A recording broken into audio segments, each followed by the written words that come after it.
Bienvenidos a este su podcast Masters of Sounds. Este espacio es para hablar del sonido real de la industria, el que construye atmósferas, sostiene emociones y muchas veces desafortunadamente pasamos desapercibidos, pero sin él esta historia simplemente no funcionaría.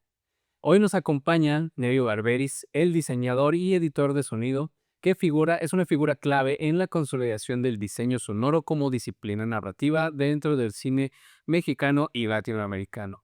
Nevio ha sido reconocido múltiples veces con el premio Ariel, así como el premio Ariel de Oro a la trayectoria que tiene. Su trabajo ha marcado la forma en la que entendemos el sonido en la pantalla y además es uno de los profesionistas del sonido con mayor trayectoria en todo el mundo.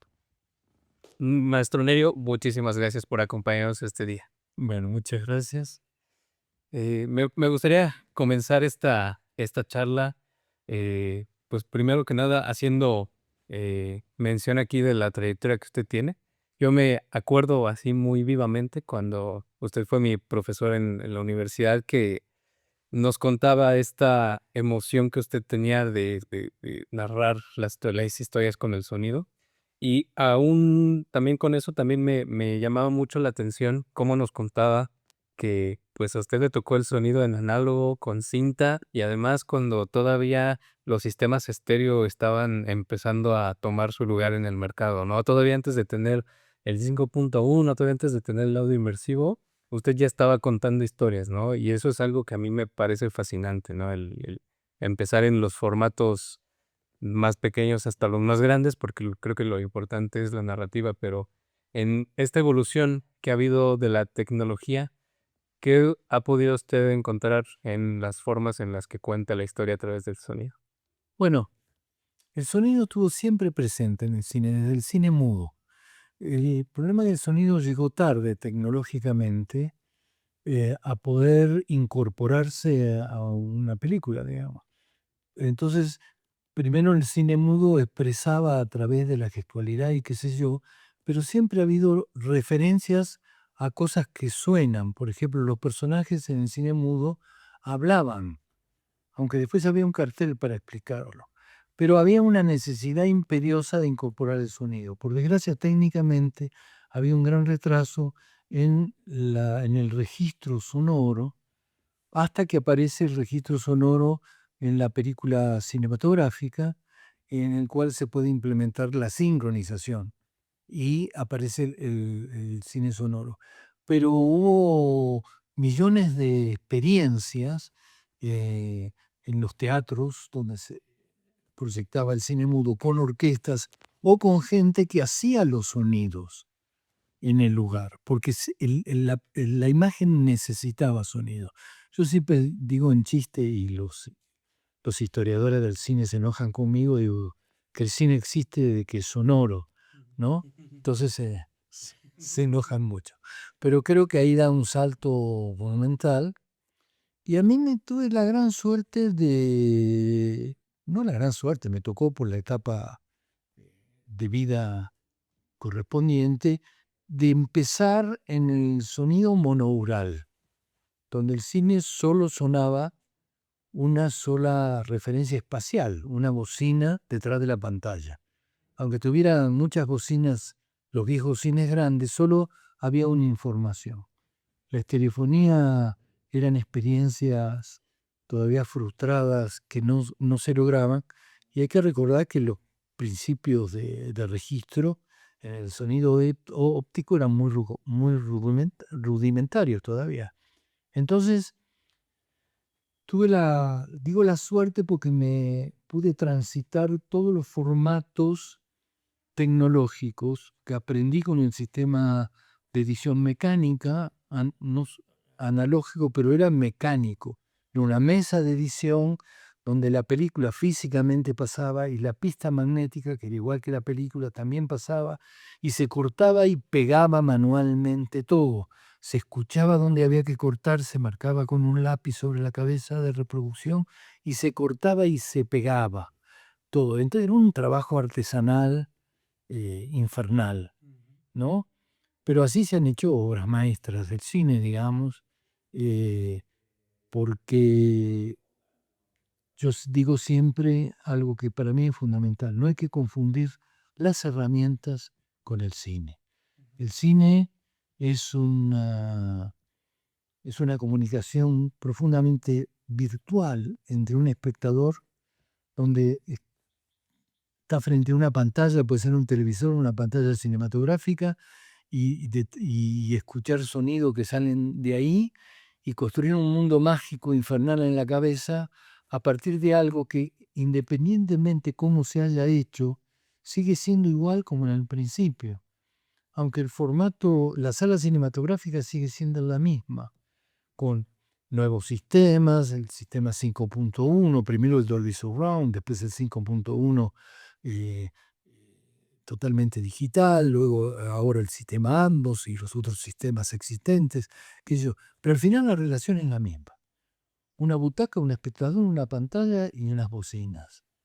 Y un mundo fantástico que, bueno, hay cientos de libros escritos de por qué pasa lo que pasa, ¿no? Entonces, bueno, yo sí empecé en la etapa analógica, luego pasé a la etapa analógica, pero ya sobre soportes de sistemas de multipistas y otros formatos que perfeccionaban la calidad, que nos permitían perfeccionar la calidad, hasta que llegan ya los sistemas digitales, no lineales, que generan un salto de calidad, cualitativo en lo que hace a herramientas, ¿no? Yo no pertenezco a la generación de los viejos que dicen aquello, tocar el material, a mí me parece nada, que todo eso es un absurdo, porque lo único que importa es lo que al final recibe el espectador frente a una pantalla y alrededor de unas bocinas. Eso, se haya hecho como se haya hecho, es lo que más importa. Entonces, herramientas son herramientas, expresión artística es expresión artística, ¿no? No sé, sin duda es una filosofía muy valiosa de compartir, porque justamente eso veo que ocurre mucho, sobre todo desde la era digital, que tendemos a confundir, ¿no? Una herramienta y su utilización contra el mensaje, contra el arte, contra lo que realmente representa esa imagen y ese sonido, ¿no? Y eso a mí me parece fabuloso, ¿no? Porque como lo podemos tener la experiencia en una sala con todo en condiciones muy grandes, muy bonitas, como podemos tener así la misma experiencia conmovedora en el celular con la bocina más sencilla del mundo, ¿no? Y realmente creo que el arte siempre tiene que ir más allá de su medio o de su forma de comunicación, ¿no? O sea, eso es algo muy valioso. Y fíjate, hablando de toda esta evolución y después eh, de su tan distinguida trayectoria, ¿hay algo que todavía lo siga sorprendiendo? Bueno, me sigue sorprendiendo. A mí me gustan los fierros, como decimos, ¿no? Entonces yo digo, no confundir la tecnología con el cine, con el objetivo final de lo que es el cine, pero me fascina la tecnología. Y creo que todas las nuevas herramientas que están apareciendo, que pueden ser muy peligrosas en manos de inexpertos, pero creo que en manos de gente que tiene experiencia eh, de utilizar las herramientas para un fin de tipo artístico, eh, va simplificando y posibilitando resultados sorprendentes, realmente, ¿no? Entonces, creo profundamente en el desarrollo de la tecnología y creo que hay que seguir los pasos, pero hay dos conceptos siempre. Está el tema de inteligencia artificial, etcétera, etcétera. Pero hay dos conceptos, hay dos lugares fundamentales. Uno es la ética, en el sentido, ¿le vamos a cambiar la voz a este actor o no se la vamos a cambiar? ¿Es ético que una persona yo le haga hablar sin que él haya hablado? Estos fenómenos en este momento, fuera de lo que es derechos autorales, fuera de lo que tiene que ver con los elementos materiales que me pagan, no me pagan por el uso o no de mi voz o lo que sea, hay un fenómeno de orden ético, que yo creo que hay que ponerse a pensar mucho en eso. Y la otra, eh, y la otra cosa es que no nos vaya obligando a generar una uniformidad de resultados y formatos. Yo hoy veo mucho que con los nuevos, eh, digamos, programas o plugins que limpian la voz humana, por ejemplo, todo lo que estamos escuchando suena igual. Perfecto y acá, adelante. Estamos perdiendo la perspectiva de pantalla, estamos perdiendo millones de cosas. Entonces, eh, cómo usar es como el uso del Atmos, por ejemplo, ¿no? ¿Para qué quiero tantas bocinas? ¿No? Si es un interior donde tengo, ¿no? Entonces, ¿para qué expresivamente necesito las herramientas? Y usarlas en esa relación, ¿sí? Para esta película yo necesito estas herramientas, para aquella otra no las necesito, porque lo que importa es el objetivo al cual quiero llegar y no la herramienta que voy a usar. Mientras conservemos este concepto de que el cine es una expresión de orden, además de lo que significa como industria, como empresa, como, digamos, industria poderosísima a nivel de millones y millones de dólares en el mundo, qué sé yo, es una expresión de orden artística, superadora, que ha reunido todas las artes en sí misma, mientras nosotros conservemos la posibilidad de ese desarrollo, bienvenida a todas las herramientas. Eso me parece, es una opinión muy, muy, muy buena, ¿no? En cuanto a, digamos, veníamos de justamente hablar de la historia y pues justamente, ¿no? Esa misma historia nos va enseñando eso, ¿no? Que la tecnología son herramientas, ¿no? Nos puede ayudar a que algo sea más fácil que lo que era antes o que algo se pueda expresar mejor que antes, pero eso no le quita realmente el valor a lo que está en el fondo, ¿no? ¿Sí? Eh, en la trayectoria que usted tiene, eh, creo que cuando tenemos esa oportunidad de trabajar con tantas películas, con tantos artistas, con tantos equipos de trabajo, creo que siempre hay uno que recordamos, ¿no? A un momento, una escena, un procedimiento que estamos haciendo. ¿Hay alguno que usted recuerde así con mucho detalle? Hay muchos, pero yo siempre hablo de una experiencia que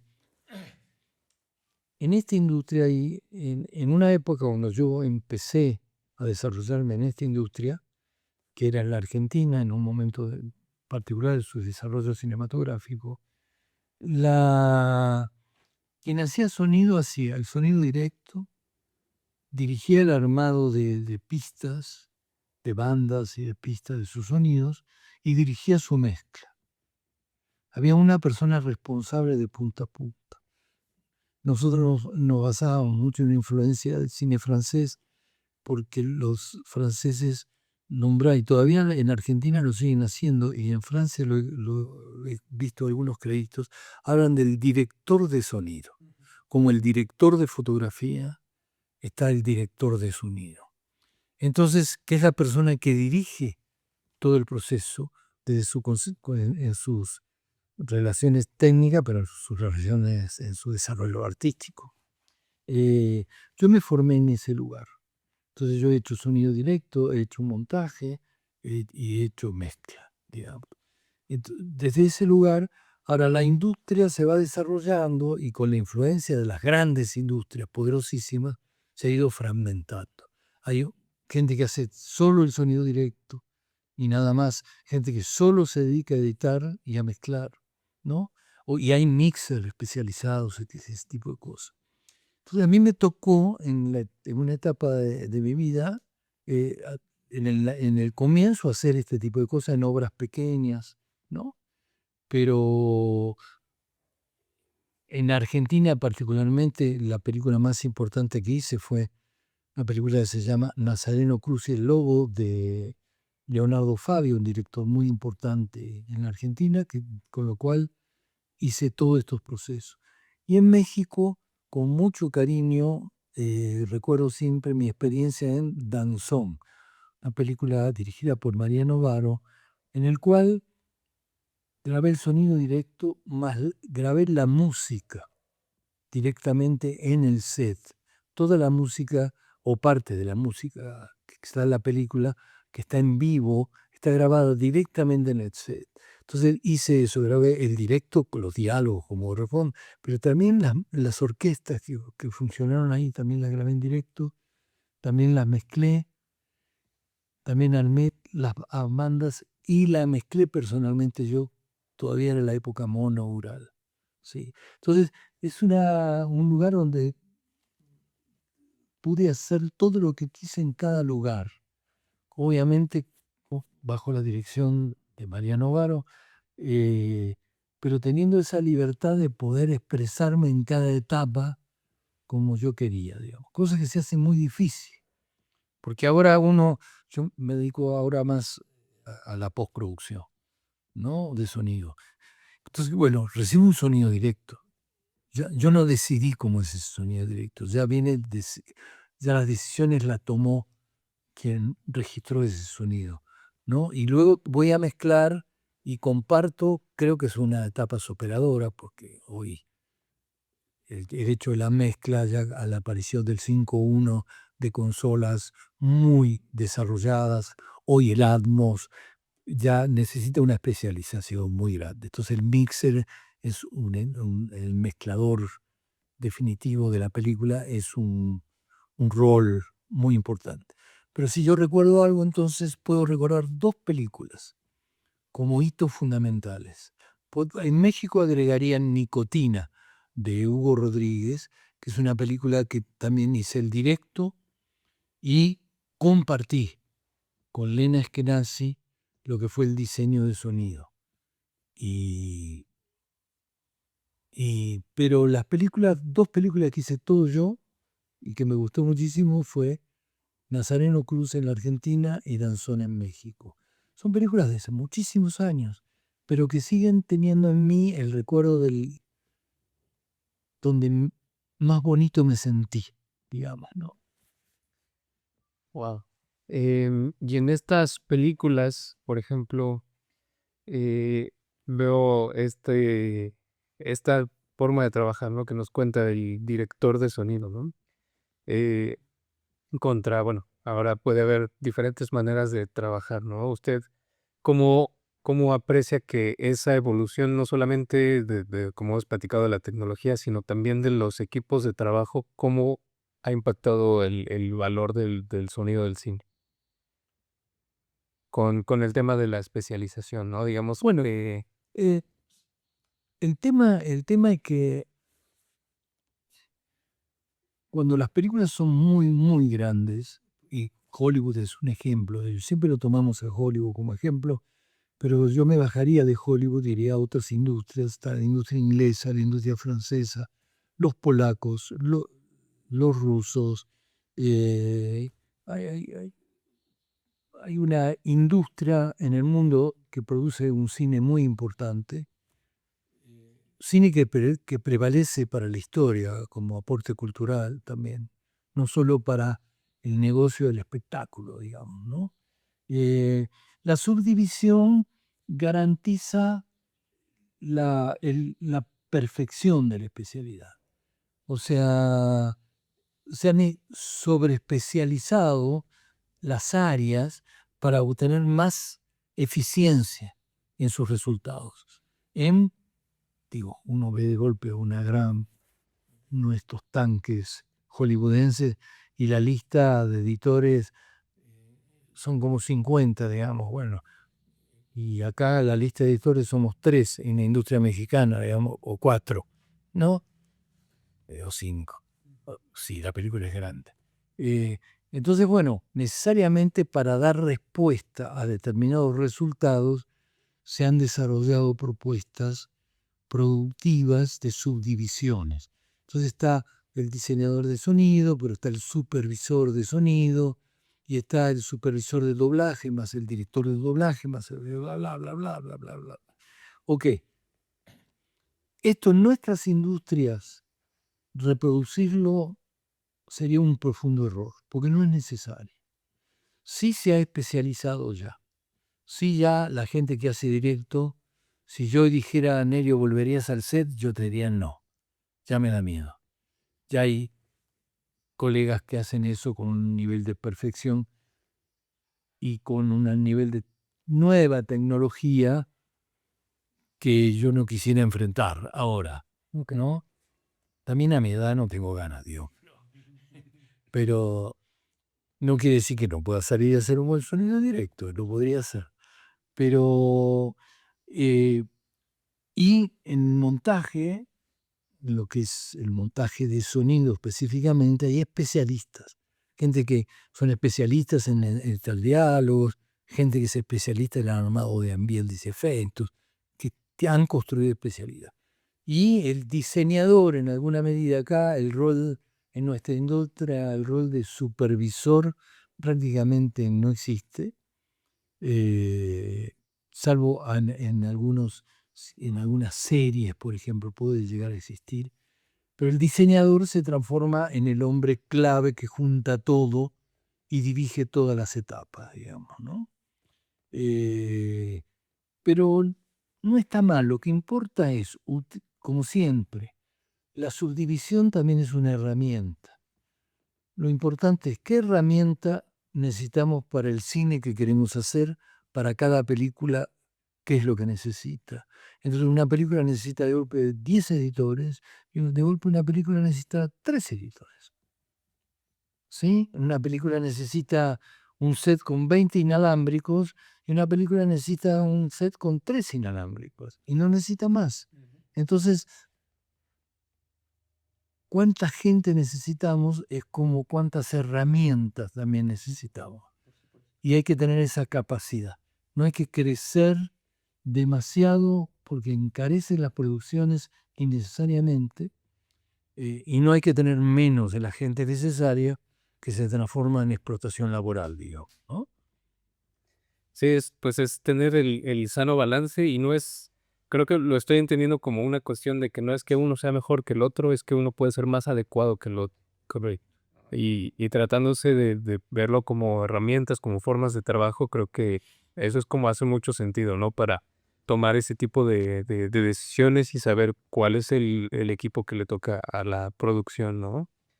Em, en su trayectoria, yo sé que, por supuesto, siempre me va a decir que el diálogo es así algo súper, súper importante, ¿no? Que justo platicábamos ahorita con lo de la tecnología, cómo evoluciona el perfeccionamiento, ¿no? Pero si usted tuviera que darle un consejo a alguien que está empezando a editar diálogos, ¿qué le diría?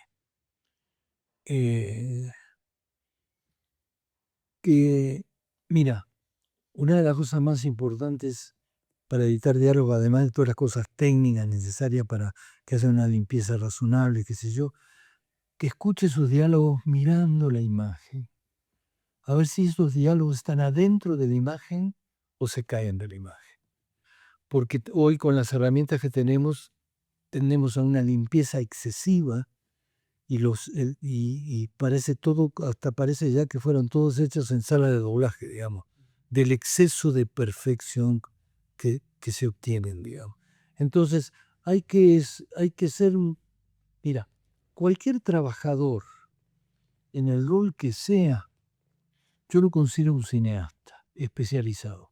Yo estoy en contra de esa división de los técnicos y los creadores. El director es un artista, el guionista es un artista. Los demás somos los técnicos. Esa es una barrabasada que viene de la época de la subdivisión sindical. Creo que un sonidista es un cineasta que hace sonido.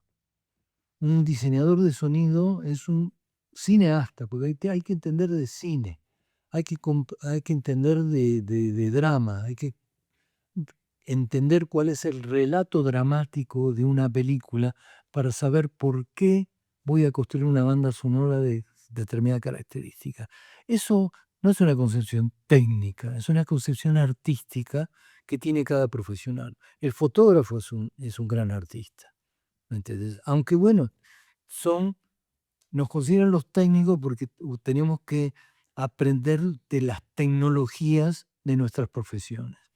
Pero eso ya creo que se acabó, esa subdivisión, por lo menos no en la subdivisión, en la práctica concreta, bueno, cada uno hace su trabajo, sino en definir que digamos que cualquier área, un director de arte, por ejemplo, es un técnico, un director de arte, tipo que está pintando con objetos, un set, no, no considero eso. Entonces, considero que cada rol está hecho cuando ya se está formado como corresponde, por un profesional que es un cineasta. Vuelvo entonces a esto, al editor de diálogos. El editor de diálogos tiene que entender que la palabra está asociada a la gestualidad del actor, que no puede sobrepasar, que hay una relación entre lo que veo y lo que escucho, que si la rompo, yo siempre digo, se me cae de la pantalla, se me queda fuera, siento que el sonido flota, ¿no? Entonces, lo que le recomiendo a cualquier editor de diálogo, cualquiera, vean mucho cine, eduquen la relación sonora con la visual en obras y obras y obras que hay de distinto tipo, que no se vayan solo con el liderazgo industrial que tiene Hollywood, que hay grandes escuelas, la escuela francesa, los ingleses hacen un cine excepcional, eh, la escuela de sonido directo y postproducción de sonido en Francia ha tenido una calidad excelente, de tipo artística. Entonces, nada, formarse como cineastas y sentir como cineastas cuando estoy usando un ecualizador. No, qué bonito quedó mi diálogo. A ver, esa voz se pega a esa cara que está en la pantalla, está dentro del plano que corresponde. Si no, ¿qué me importa que suene bonito? Lo que me importa es que suene adentro de ese cuadro que dramáticamente me cuenta una historia. Claro, eso me dejó así, muy, muy emocionado. Y en esta, digamos, formación de cineasta que nos recomienda ver muchas películas, ¿usted qué tipo de películas o en concreto qué títulos recomendaría ver para empezar a educar y entrenar esa sensibilidad? Difícil para mí. Yo soy de una generación que nació con el cine monoural, con grandes obras, con Bergman, con Pasolini, el neorrealismo italiano. Pero bueno, me formé en ese espacio. Es un cine que recomiendo siempre ver, ¿no? Lo bueno del arte que muere la época en que se hizo, ¿no? Uno puede ir a un museo y conmoverse o ir a la Capilla Sistina y mirar el techo, y aunque pueda ser no religioso, conmocionarse por el valor brutal artístico de la pintura de Miguel Ángel, digamos. ¿Cuándo se hizo? Y me emociono hoy, en el siglo XXI, cuando se hizo allá. Ya no voy a decir fecha porque me voy a equivocar. Entonces, me pasa mucho de golpe en las plataformas buscar una película que tiene 40 años y verla otra vez y decir, qué película. Y resulta que veo que la actriz que la veo, le digo, qué bonita, qué era. Bueno, ahora tiene 95 años, ¿no? Sin embargo, quedó en la historia, quedó en la historia de la cultura de los seres humanos. Entonces, hay que ver todo tipo de cine. Si vos me decís que sí, yo veo todo tipo de cine. Veo una comedia, veo una película de acción, si es una de piratas me gusta, me hace acordar cuando leía, ah, cuando era adolescente, leía mis novelas, etcétera, etcétera. Veo, me gusta mucho ver las películas de acción, pero también me gusta mucho las películas que te convocan no solo a lo que se siente, sino a la racionalidad. Hay un cine que me obliga a la interpretación intelectual, no solo emocional. Hoy hay una tendencia a buscar solo la emoción, por eso se usa mal la música, está lleno de música mal puesta todo el tiempo para emocionar. Y a mí me gusta cuando las cosas llegan a la cabeza y a la panza. O sea, el subwoofer a la panza y todo lo que se cuenta a la cabeza para generar una reacción racional en mí también. Entonces, cualquier película puede tener eso, hasta una comedia ligera, hasta una película de acción, una película de terror, lo que sea. Con lo cual digo, hay que ver mucho y no está mal ir hacia la historia del cine, hacia atrás, volver a ver Los Padrinos, volver a ver Apocalipsis Now de Coppola, una obra maestra ya para la historia, ver vieja, ver El Ciudadano Kane, ver así, pero ver lo que se hizo hoy y ahora, ¿no? Ver qué es lo último que se fantasea con el Atmos dándonos vuelta todo por todos lados y juzgar es correcto, no es correcto, estamos jugando recién o todavía tenemos algo que expresar. Yo siempre digo que me gustaría hacer una película en Atmos que es la historia de un personaje encerrado en un cuarto donde hay una mosca que lo molesta. Eso nada más, eso, una mosca en la bocina 64, la mosca en la bocina. No, todo, ¿no? O sea, cómo usar estas herramientas para contar las historias que queremos contar, ¿no? Entonces, ver todo tipo de cine, escaparse del algoritmo cinematográfico cuando se está planteando las series televisivas que siempre están construidas con un modelo idéntico, nos están un poco idiotizando algunas, otras son fantásticas y no es así, digamos, ¿no? Pero hay, si hay 100, si agarro 100 series, 80 idiotizan y las otras 20 son para la historia, igual, como pasa en cine que se hace. De lo que hace cualquier industria, con suerte el 10% va a prevalecer para el futuro, ¿no? Como una obra respetable. Entonces hay que ver todo de todas las épocas y de todas las procedencias culturales. Eso me parece muy bueno, ¿no? También, eh, pues eso permite entender muchas manifestaciones culturales, ¿no? De por qué en cierto país lo abordan de esta manera, por qué en otro país lo abordan de otra manera.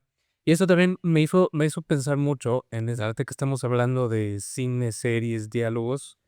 Me quedó muy marcado lo que dice de que el diálogo esté en la pantalla. Claro. ¿Cómo cambia poner el diálogo en la pantalla cuando es para la televisión y cuando es para la pantalla grande de cine? Bueno, ahí hay un gran dilema, ya, porque son dos formatos.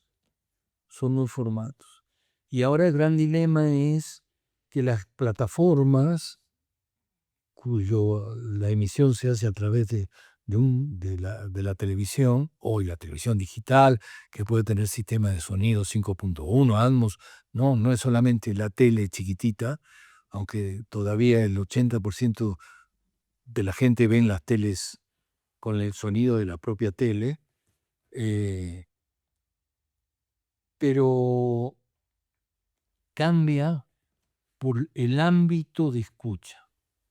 Por eso la forma en que se distribuye lo que hacemos es muy importante.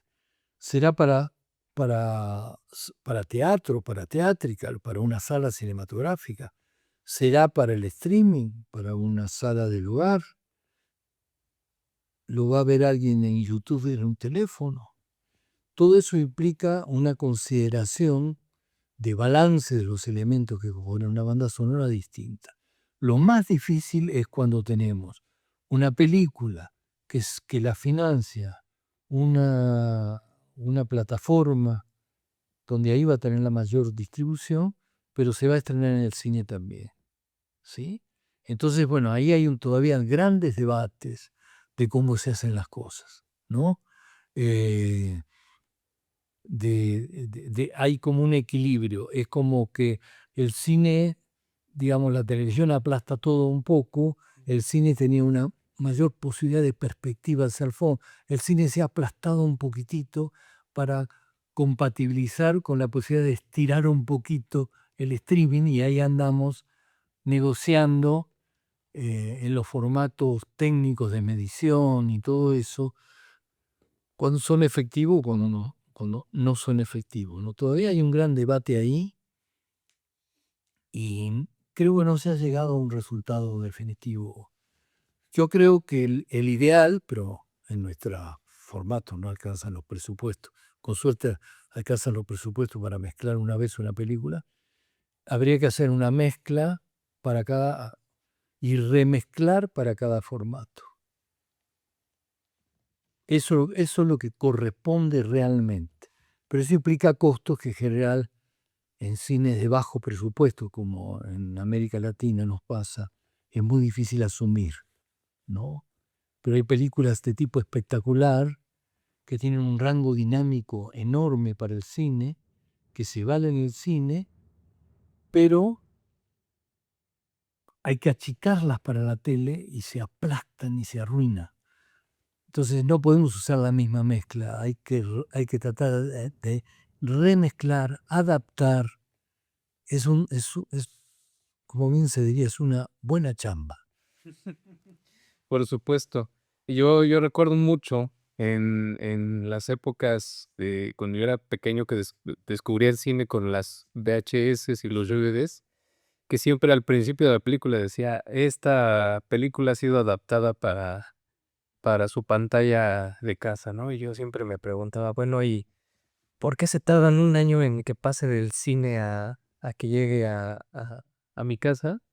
Bueno, eso ahora me hace mucho sentido, ¿no? Y todo el trabajo que parece muchas veces invisible, pero que en realidad hace que la experiencia se pueda transportar a diferentes formatos. Yo digo que la distancia entre la proyección cinematográfica y la proyección televisiva tiene que ver con un fenómeno de mercados, no tiene que ver con un fenómeno tecnológico. Perfectamente se termina una mezcla y a las 2 semanas podemos tener la otra para el streaming sin problema y a la semana hacemos una adaptación para la tablet y para el teléfono. No es eso. Lo que cambia es dónde está el negocio. El negocio es en las grandes salas cinematográficas para que la gente vaya al cine y generen dinero en ese lugar, o el negocio está en el streaming, que es otro tipo de producción y de negocio distinto. Ahí viene la pelea. Ahí está la pelea entre quién compra Warner Brothers. La compra Paramount para que se quede en el área de la distribución cinematográfica, o la compraba Netflix para que se quede en el área de la distribución televisiva. Este es donde está el negocio. Hay una gran pelea entre el negocio de la pantalla grande y el negocio de la pantalla chica. Y ahí hay vaya a saber quién gana, y hay una negociación. Por ejemplo, ahora Netflix acepta que hace un largometraje y antes no permitía que se estrenara en cine, que primero estuviera en en el streaming y después se agotara ahí y pudiera ir a los cines.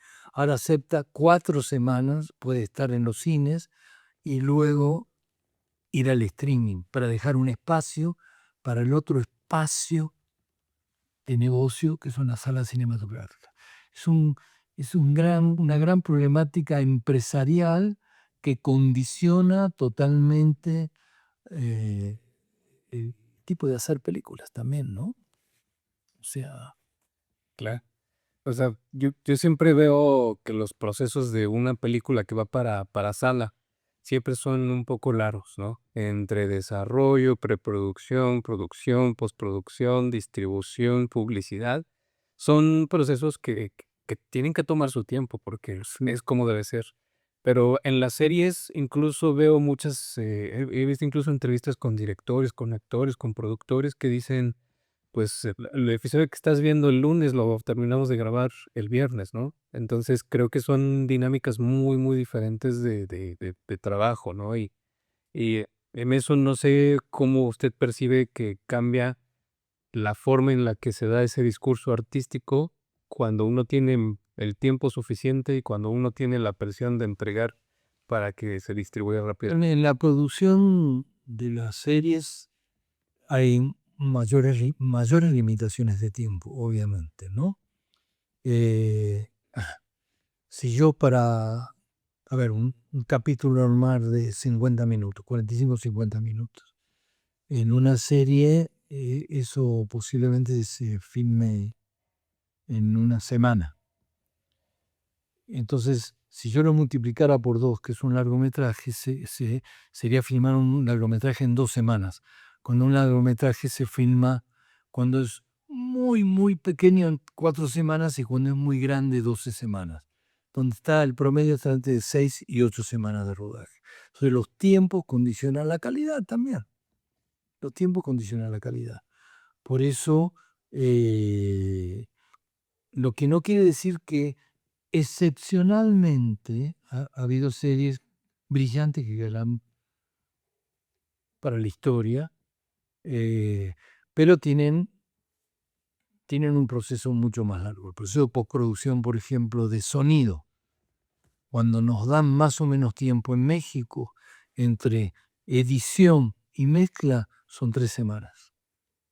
Cuando nos dan tiempo, cuando estamos súper, son 3 de armado, 1 de mezcla, 2 de armado, 1 de mezcla, y yo he trabajado y hecho 1 semana de armado,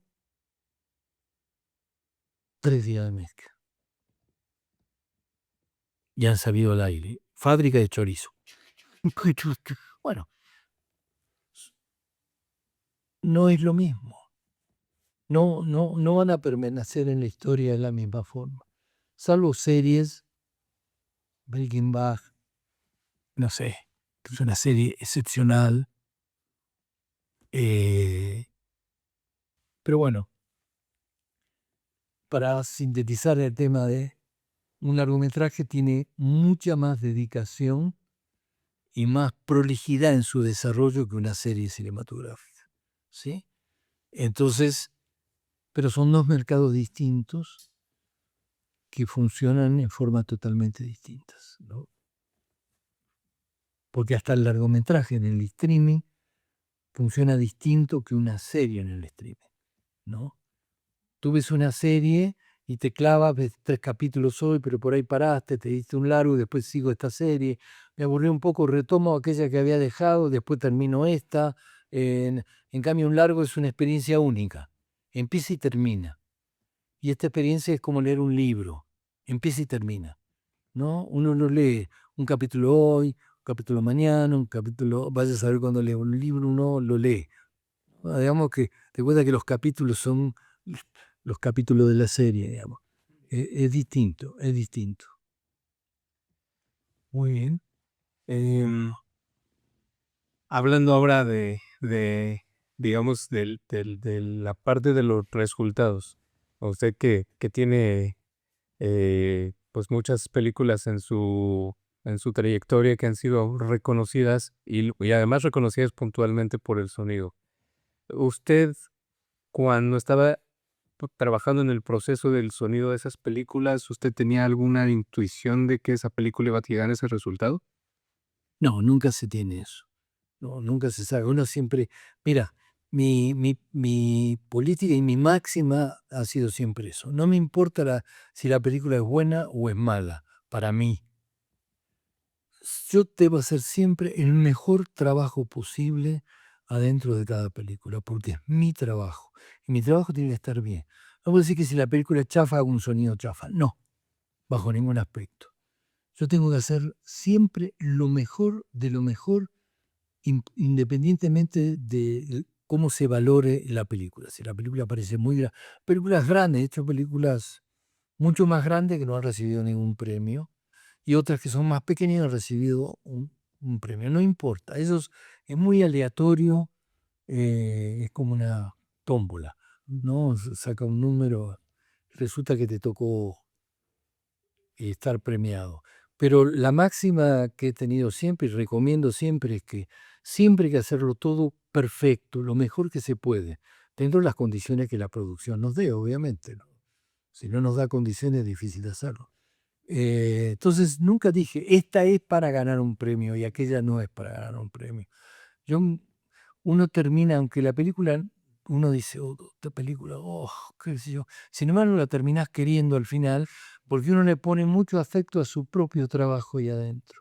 Y siempre hay una secuencia que te enamora y dices, qué bien me quedó esto, qué lindo, ¿no? Y siempre tiene expectativas de agrado, ¿no? Entonces, nada, jamás sabrás. Ok. Algo que igual me gustaría aquí agregar en esta charla, digamos, yo siempre he tenido esta perspectiva que las personas que nos dedicamos al sonido en general, en cualquiera de sus aplicaciones, estamos porque nos gusta, ¿no? Porque queremos. Yo nunca he visto alguien que lo obliguen a ir a una universidad a estudiar audio, ¿no? Que porque lo llevaron así como lo escuchamos cuando alguien es contador o alguien es médico o alguien es abogado. Pero en el, en el caso de muchos profesionistas, ni siquiera había escuelas para estudiar audio cuando iniciaron sus trayectorias. ¿Cómo fue que usted llegó a decir, yo me quiero dedicar al sonido? Eh, Mira, eso es un largo camino arbitrario y lleno de circunstancias favorables que me fueron volcando hacia ese lugar. O sea, yo cuando empecé, mis primeras relaciones con lo sonoro tienen que ver con como hobby, eh, la construcción de amplificadores. Digamos, en la década de los 60, cuando yo era todavía un adolescente, me gustaba mucho todo lo que era lo radiotécnico, hacer una radio a galena, construir un amplificador con no sé qué, todo era la época de los tubos, eh, eh, y me gustaba un poquito ahí la electrónica, pero me gustaba mucho el resultado, que es lo que sonaba. Y en la década de los 60, donde se da el gran salto hacia la alta fidelidad, ¿no? O sea que se empieza a poder grabar con mucha calidad sobre cinta magnética y se da un salto. Pero en los 50, pero en los 60 es donde se consolida. Entonces me gustaba mucho eso, a construir un bafle grande para que tenga buenos bajos para mi amplificador que había construido, que lo había encontrado en una revista técnica, y había negocios especializados que te vendían las cosas y qué sé yo. Entonces arranqué un poco por el lado de la electrónica, pero relacionado con el audio, con el resultado de que me gustaba que sonara bien. Vengo de una familia de, de de músicos en alguna medida. Mi madre tocaba el piano, mi padre la guitarra y el piano, mi hermana fue en un momento una principiante de, de pianista, se escuchaba música clásica y de todo tipo, también folclore argentino, tangos, ópera. Mi padre era un loco de la ópera. Yo escuchaba mucho, estaba en un mundo muy musical y eso me fue influenciando. O sea, en un momento yo empecé a hacer grabaciones, hasta un día llegué a hacer una grabadora de cinta magnética, digamos, que ocupaba todo el piso de mi cuarto, porque estaba todo en pedazos, todo era una catástrofe, eh, todo vocacional.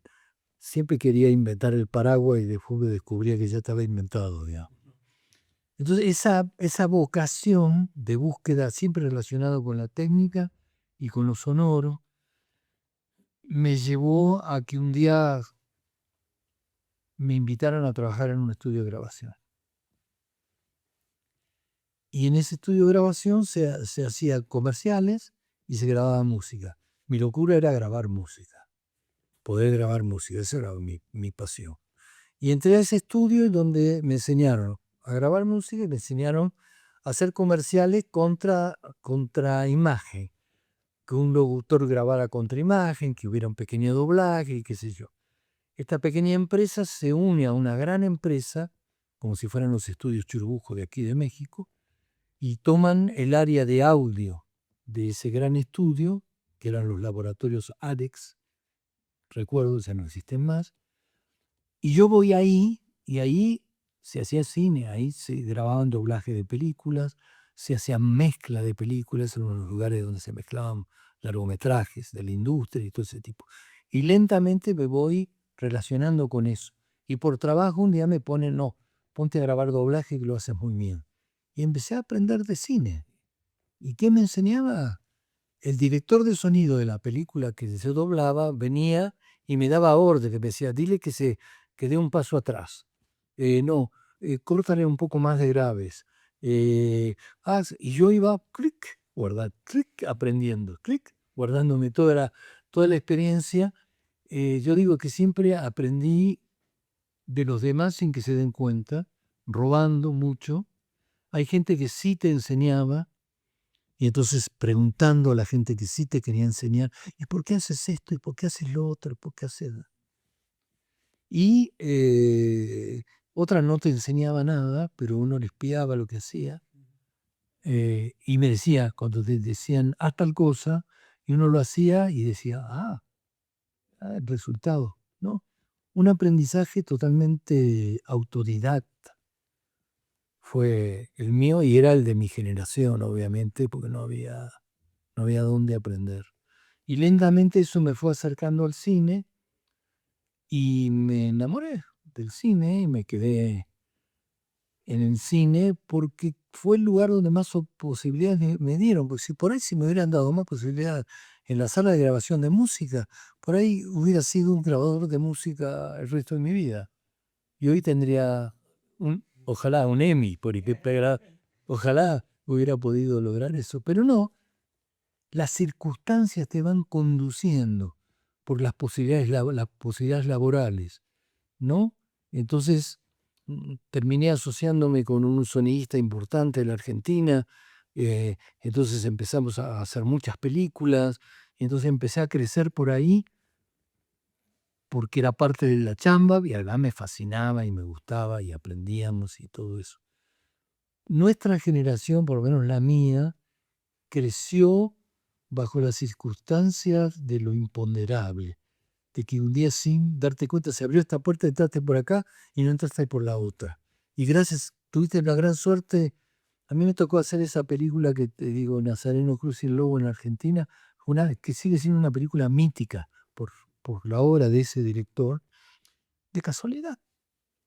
Porque el sonidista que siempre trabajaba con Leonardo Fabio estaba ocupado en otra película. Y el asistente de dirección, que había sido contratado, era amigo mío. Y entonces le dijo a Leonardo, mira, hay un pibe nuevo, como se dice en Argentina, chico nuevo que está trabajando muy bien. Dile que venga. Y me tocó hacer una película que hoy es una película mítica, donde tenía 3 o 4 veces más presupuesto que cualquier película, donde experimenté todo lo que se me dio la gana, donde aprendí como loco haciendo y me colocó en un lugar de que, hizo Nazareno Cruz y el Lobo, de casualidad. Claro, uno tiene que tener la capacidad de responder, de saber hacerlo. Pero hay mucha gente que tiene la capacidad de saber hacerlo, y entonces le abre la puerta para demostrarlo. Entonces es así. Cuando yo salí de Argentina, que terminé llegando a México, justo cuando yo llegué a México estaba la vieja estructura sindical que impedía que los jóvenes entraran a trabajar. No los dejaban entrar a trabajar.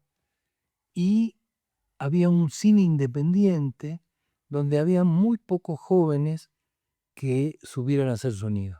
Y yo ya venía con una formación industrial hecha. Una puerta virgen que me permitió desarrollarme más rápido que haber llegado. Si en lugar de eso voy y llego a Los Ángeles, hoy estaría editando diálogos por ahí todavía, sin haber salido de ahí. Entonces las circunstancias te abren las puertas. Uno tiene que tener la capacidad de saber hacer su trabajo, de ser honesto y de siempre elegir por el mejor camino para la calidad del trabajo que se hace. Entonces, si se es honesto y si tiene uno cierta capacidad, y por lo visto la tuve, bueno, vas creciendo, digamos, ¿no? Y eso es muy, muy cierto, ¿no? Incluso si llegó a las oportunidades por casualidad, yo creo que no es pues la casualidad, porque yo creo que estaba uno destinado a encontrar ese espacio porque lo puedo replicar. Es decir, estuvo en ese largometraje de Nazareno que fue muy célebre, pero lo volvió a hacer muchas veces, que ha estado en películas, en producciones muy importantes, tanto la cultura como en el negocio. Entonces, creo que eso no es tanto la casualidad, sino más bien algo que estaba en el Ahora, script. quizá es saber aprovechar la oportunidad de cómo se dan las cosas en cierto momento, en cierta etapa, saber aprovechar esas oportunidades. Quizá también sea eso, digamos, ¿no? Pero siempre pasa por saber hacerlo, hay que saber hacer el trabajo. Para eso hay que formarse bien, hay que estudiar, hay que, hay que ser exigente con uno mismo, no hay que ser complaciente, eh, hay que tener mucha autoexigencia, tener una gran capacidad autocrítica, saber cuándo uno se equivoca, cuándo no se equivoca y todo ese tipo de cosas. Pero tiene que haber circunstancias que lo permitan. Eso es cierto. Ahora, para empezar ir hacia la recta final de esta charla, a mí me gustaría hablar de dos cosas.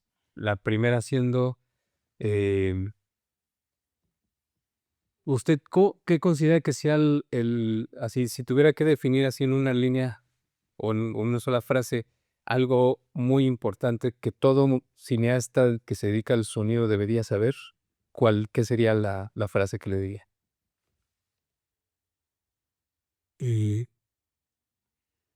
Todo sonidista, de, bueno, yo creo que ya lo he dicho, que se transforma en un cineasta especializado. O sea, que entienda que es una obra cinematográfica, que entienda que es un relato dramático, que entienda que, y fundamentalmente que entienda que es parte de un equipo, que no, su trabajo no es exactamente lo suyo, porque por ejemplo, vamos a hablar de sonido. Muchas veces los sonistas directos creen que están haciendo el sonido de la película. No están haciendo el sonido, están produciendo parte del material que será el sonido de la película. Y el diseñador de sonido, si no tiene una materia prima que le dio el otro buena, no va a tener tan buen resultado. Y si el diseñador de sonido no tiene la posibilidad de tener un mixer que agrande su película y toda su propuesta sonora cuando va a una sala de mezcla, ¿me entendés? Tampoco tiene, se equivoca si no lo hace. Entonces, es un trabajo de equipo, un trabajo de interacción. Es un trabajo donde hay que relacionarse con quien dirige artísticamente el proyecto, que es el director. Hay que relacionarse artísticamente con los otros editores o con los otros agentes, saber aprovechar las propuestas artísticas que te propone de golpe un editor de ambientes y efectos, está editando y de golpe propone un ruido para una puerta que se cierra en una situación especial. Y uno dice, barba, qué increíble. Sacó el ruido original, reemplazó por otro y le dio un toque con un ruidito metálico que dramatizó mejor el momento. Uy, qué bueno. Hay que saber entender que el trabajo final es la construcción, algo construido por muchas manos y muchas cabezas y muchas orejas, digamos. Muy bien. Y ahora en segundo tema para eso, en cuestión de digamos así, lo que pudiéramos sacar de conclusión de esta charla, em, digamos, vamos a ponerlo así más como un poquito más en perspectiva. Hoy día estamos en una época donde compartir es afortunadamente muy fácil de hacer, ¿no?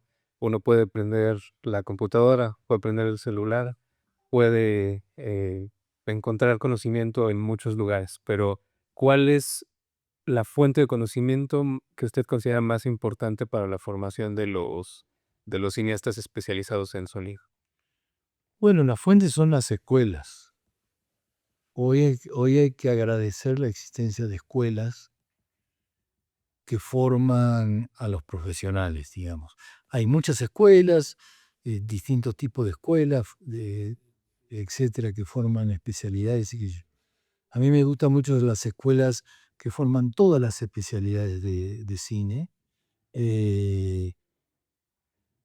pero una escuela tiene la capacidad de ordenar y sintetizar la información y no hacerle perder tiempo a quien se está formando usando caminos falsos que de golpe son equivocados, digamos, o construir experiencias mal construidas por resultados que se creían correctos y no lo fueron, y que yo.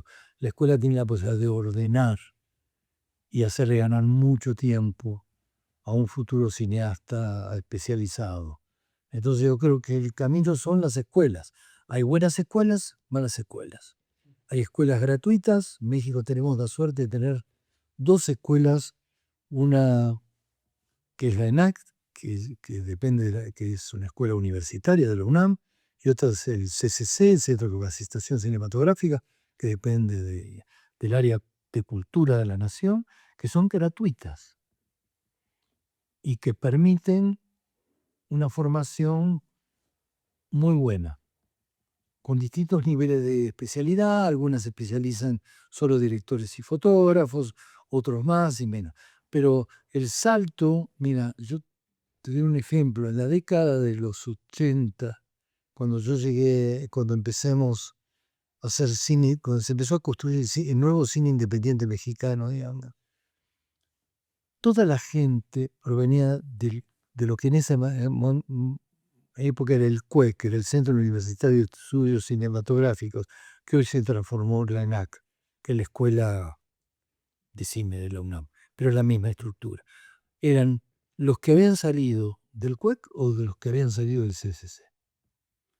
La base fundamental venían de las escuelas. Y eso cambió el cine mexicano. Entonces, si hay un camino, son las escuelas. Muy bien. Y bueno, en, afortunadamente también en- creo que en estos formatos que tenemos para poder compartir conocimiento, como las escuelas, como eh, programas como este, como también lo pueden ser libros, documentales. Pues bueno, también estamos teniendo la oportunidad de tener seminarios con figuras importantes de diferentes ramas del sonido, como lo ha sido usted, como lo ha sido Jaime Bach, como lo ha sido Miguel Hernández en el caso del sonido. Em, Ahorita pues ya pasamos por la primera edición de este seminario, pero algo que quisiera compartirnos, así darlos así como un adelanto de qué podemos seguir eh, aprendiendo en estos formatos de, digamos, educación muy puntual.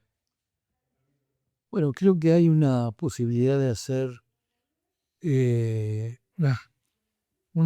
construir una formación más especializada, donde le dejamos la búsqueda de cineasta por otro lado y que se vengan a perfeccionar en alguna medida a determinados talleres específicos, ¿no?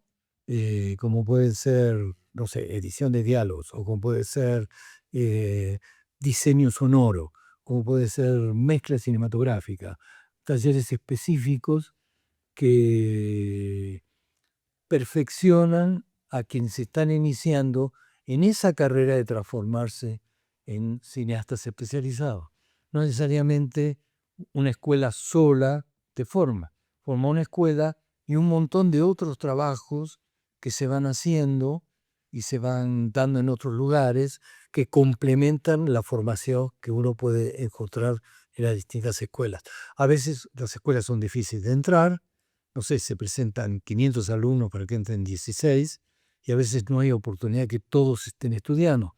Y hay una cantidad de otras instituciones, generalmente en el mundo del área privada, donde se están generando cursos particulares y especializados que permiten ir construyendo y adelantando esa formación. Eso me parece de mucho valor y México se está desarrollando mucho eso y creo que merece todo el apoyo. Ujú. Muy bien.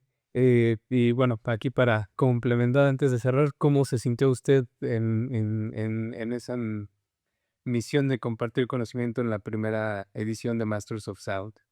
Eh, Bien, me gustó mucho, me sentí muy bien.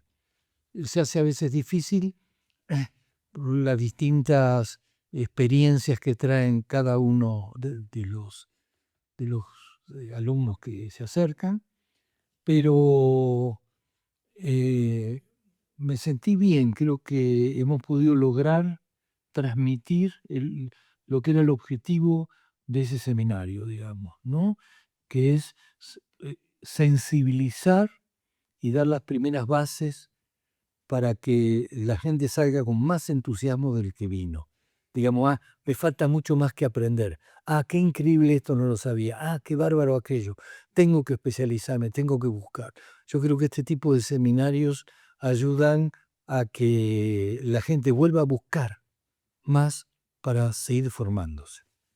Claro. Algo que yo siempre he creído en esta profesión es que uno nunca va a dejar de aprender. Uno siempre va a tener algo nuevo que aprender, sea una herramienta tecnológica, sea una nueva forma de cómo hacer las cosas, o simple y sencillamente el hecho de seguir haciendo le da a uno nuevas perspectivas, ¿no? El hacer un tipo de audio o de tipos de géneros en la música o en el cine, ¿no? Em, ¿Usted considera que hay algo que un profesionista que ya está en la industria puede seguir formándose?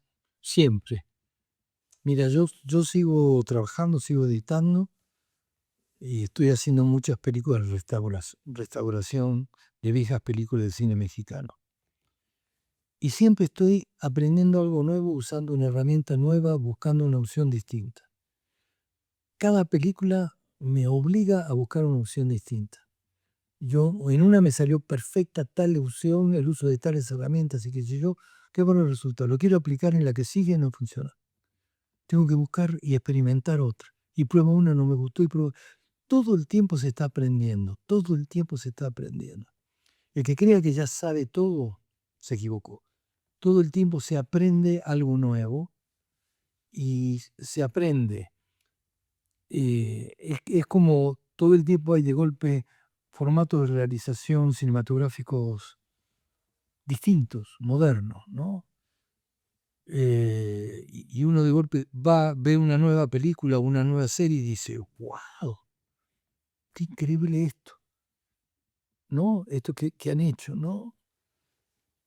Las nuevas herramientas también interactúan dialécticamente con el lenguaje, porque una herramienta nueva que me da ciertas facilidades me permiten contar en forma distinta como podía antes, porque la vieja herramienta me lo impedían.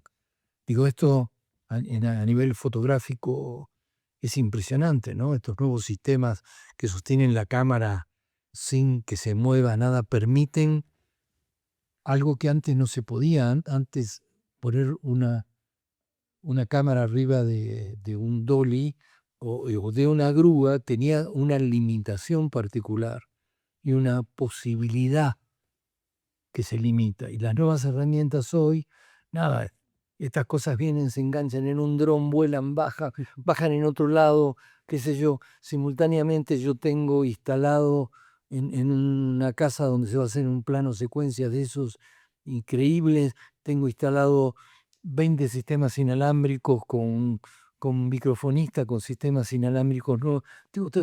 Ahora, todo eso también me permite que quien construye el lenguaje busque nuevos desafíos.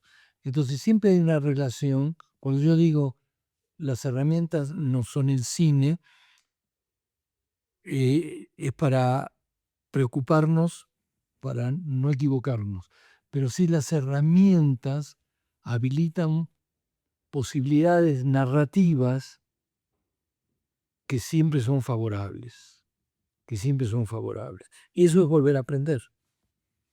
Desde luego. Y bueno, yo sé que pudiéramos seguir esta conversación durante mucho, mucho tiempo, pero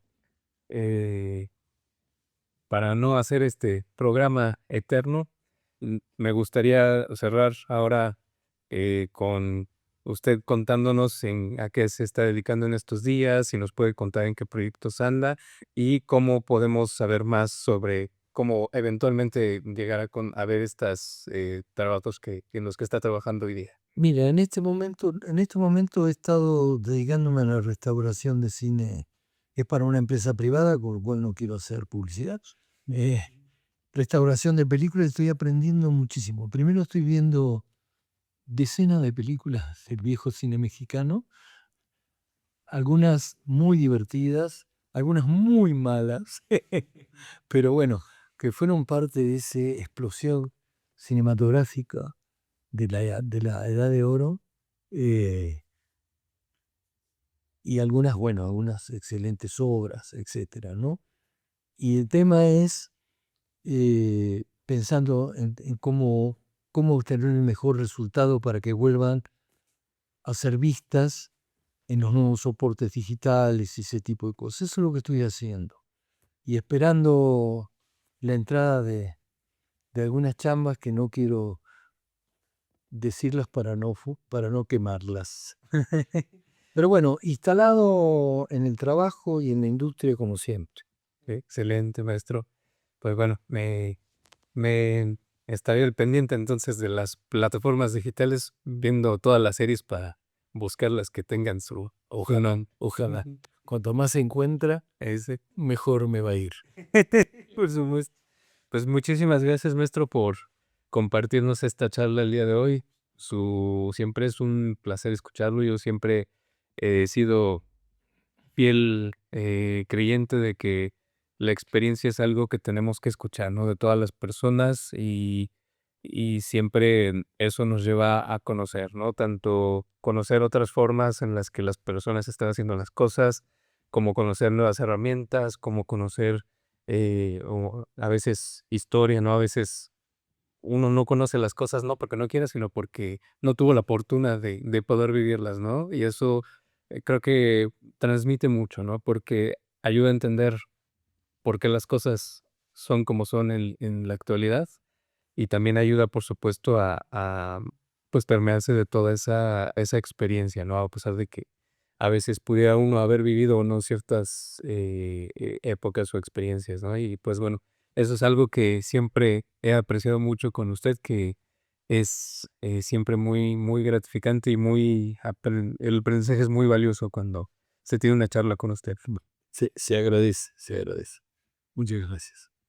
Con gusto.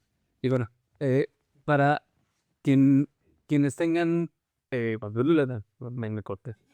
Y bueno, para quienes tengan, aló, para quienes tengan, ganas de seguir aprendiendo con el maestro Nerio Barberis, el próximo mes en Monterrey tendremos la versión de Masters of Sound, donde el maestro Nerio Barberis y el maestro Jaime Bach nos estarán compartiendo un seminario intensivo sobre sus especialidades en el cine. El maestro Nerio nos estará platicando y nos estará eh, empapando en todo lo que tiene que ver con edición de diálogos en el audiovisual, como el maestro Jaime Bach nos llevará en su recuento de la historia desde el mono hasta el Atmos, hablando por supuesto de todos los temas que están involucrados ahí a nivel técnico, a nivel de la sala donde uno escucha y finalmente en cómo eso hace también las películas. Y muchas gracias por vernos y nos vemos con